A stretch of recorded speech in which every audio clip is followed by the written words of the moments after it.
নমস্কার বন্ধুরা, আপনাদের সবাইকে স্বাগত জানাই। আমি আজকে একটা ব্রেকফাস্ট রেসিপি নিয়ে এসেছি আপনাদের কাছে। এটা যেমন সুস্বাদু তেমনই স্বাস্থ্যকর। এর জন্য আমি একটা বিট, একটা গাজর, একটা পেঁয়াজ, 4-5 কোয়া রসুন আর একটু আদা নেব। এগুলো পেঁয়াজটা একটু কুচি করে নেব, বাকি জিনিসগুলো সব গ্রেট করে নেব। আর এখানে একটা পাত্রে আমি 1 গ্লাস আটা নিচ্ছি আর এর অর্ধেক পরিমাণ বেসন নিচ্ছি। এটা সমান সমানও নিতে পারেন, অর্থাৎ আটা আর বেসন সমান পরিমাণেও নিতে পারেন। বেসন তো ছোলার থেকে হয়, কাজে এটা হাই প্রোটিন, তো খুবই ওই জন্য এটা স্বাস্থ্যকর হবে। এর মধ্যে সামান্য একটু চিনি দিয়েছি, ওটা একদমই অপশনাল, ছোটো 1/2 চামচ, আর 1/2 চামচ মতো নুন দিয়েছি।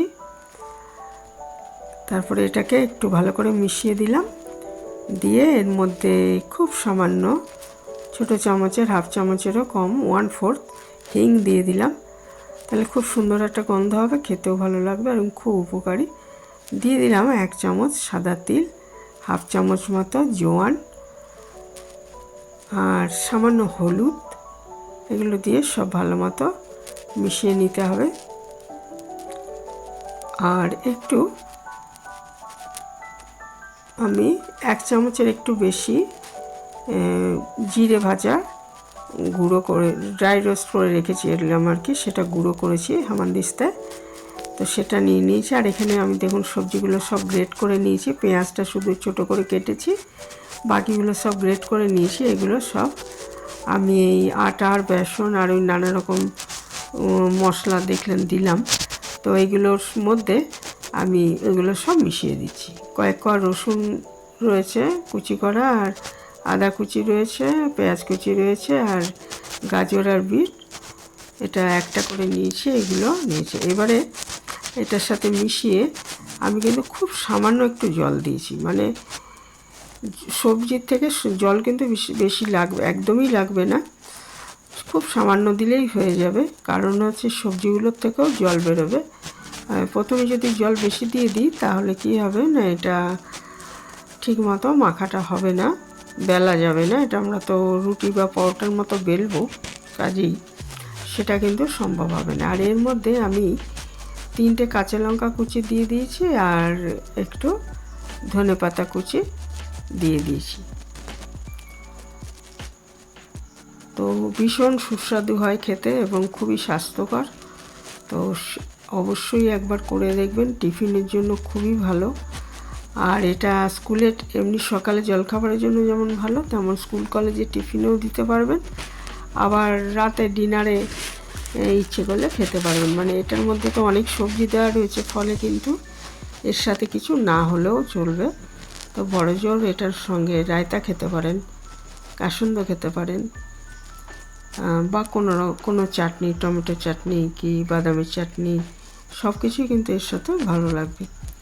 আর শুধু খেতেও খুব ভালো লাগে। কাজেই অবশ্যই একবার করে দেখবেন বন্ধুরা, যারা কখনো এইভাবে করেননি। দেখুন আমার এটা মাখা হয়ে গেছে। এবার আমি ঢাকা দিয়ে 10 মিনিটের জন্য রেখে দিচ্ছি। 10 মিনিট পরে এটা দেখুন, আমি আটার যেভাবে আমরা গোলা করি ওইভাবে করে, এটা একটু বেশি আটা দিয়ে বেলতে হবে, কারণ প্রচুর সবজি রয়েছে, তো এর মধ্যে একটু নরম ভাব এটা লাগতে পারে, কাজে একটু বেশি আটা দিয়ে বেলে নেবেন এইভাবে। হ্যাঁ, রুটি যেভাবে আমরা বেলি, রুটি বা পরোটাও, গোল পরোটাও যেভাবে বেলি সেভাবে এইভাবে বেলে নিতে হবে। নিয়ে তারপরে এটা পরোটার আকারও ভেজে নিতে পারেন, অথবা যদি রুটি খেতে চান, ঠিক আছে, তাহলে বা যেরকম রুটি সেঁকে ওইভাবে সেঁকে নেওয়া যায়। তো আজকে আমি এটা পরোটাই বানাচ্ছি, তো শুধু হচ্ছে ভাজারই তফাৎ, বাকি রুটিও এরকমভাবেই করতে পারবেন। শুধু হচ্ছে পরোটা বানালে তেল বা ঘি দিয়ে ভাজতে হবে।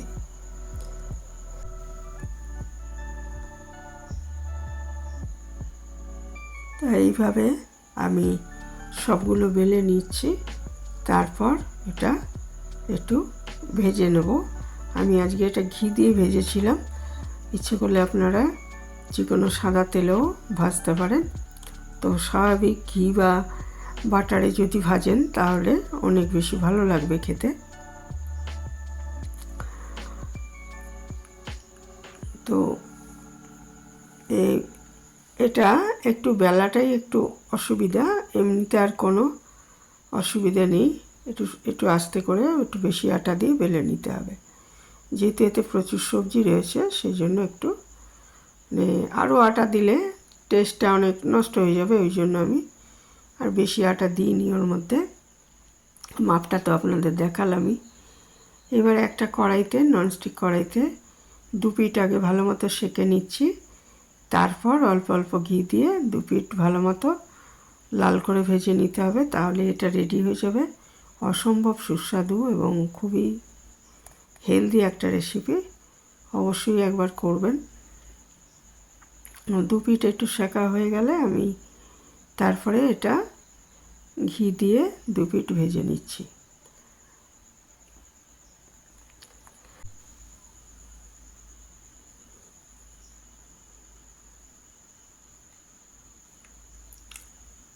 দেখুন আমি এইভাবে সবগুলো ভেজে নিচ্ছি। এরকম প্রথমে ঘিটা দেবেন না, আগে 2 পিঠ সেঁকে নিয়ে তারপর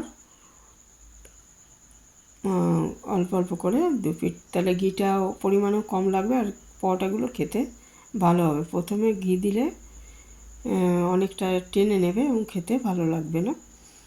তো এইভাবে সব কটা ভেজে নিতে হবে। তারপরে এটা যে কোনো চাটনি বা শুধুও খাওয়া যাবে, এতটাই ভালো হয় খেতে। তো এখানেই শেষ করছি। ভালো থাকবেন সবাই। নতুন বন্ধু কেউ এসে থাকলে চ্যানেলটা সাবস্ক্রাইব করার অনুরোধ রইল। আর পুরনো বন্ধুদের অনেক ধন্যবাদ আমার পাশে থাকার জন্য।